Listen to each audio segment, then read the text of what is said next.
오늘 본문의 말씀을 가지고 하나님의 계획이라는 제목으로 함께 말씀을 살펴보겠습니다.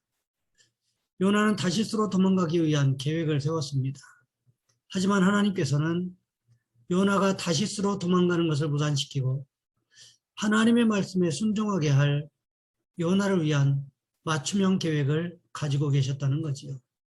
그것이 무엇이었습니까? 첫 번째로 하나님의 계획은 요나 스스로가 죄인임을 고백하는 것이었습니다. 오늘 본문에 보시면 제비뽑기를 통하여 고난의 원인이 요나에게 있다는 사실을 인정할 수밖에 없었습니다. 그렇다면 이제 사람들의 관심은 어디에 있을까요?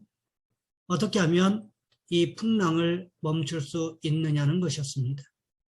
그런데 오늘 본문에 보시면 요나가 또다시 하나님과 사람 앞에 너희가 이 큰 폭풍을 만난 것이 나 때문인 줄을 내가 아노라 이렇게 고백하고 있습니다.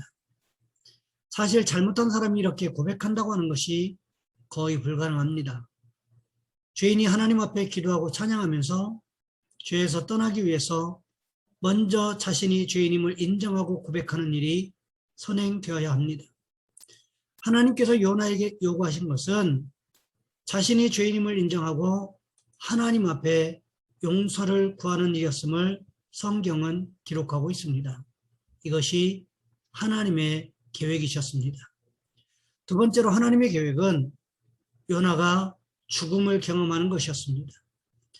요나는 자신을 바다에 던져야 바다가 잔잔해질 것이라고 말했습니다. 그럼에도 선원들은 자신들의 노하우를 가지고 배를 어떻게든지 항구 쪽으로 돌리려고 노력했습니다. 하지만 사람의 노력이 하나님의 계획을 넘어설 수는 없습니다. 결국 배에 있던 사람들이 요나를 바다에 던졌습니다.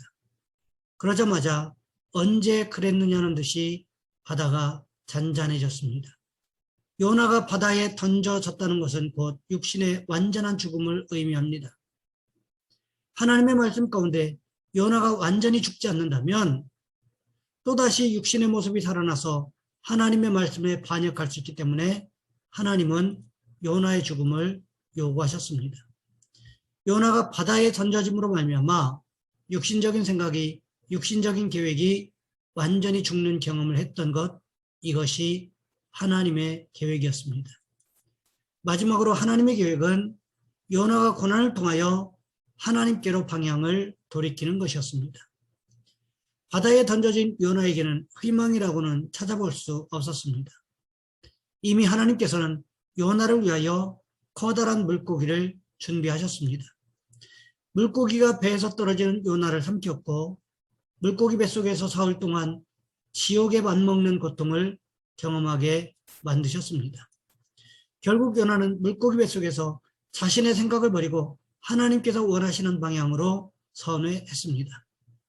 요나가 고난이 아니었다면 하나님께서 원하시는 방향으로 갔을까요? 그렇지 않았을 것입니다. 때로 고난이 하나님께서 우리를 다듬어 가시는 하나님의 방향으로 바꾸게 하시는 도구가 될 수 있습니다.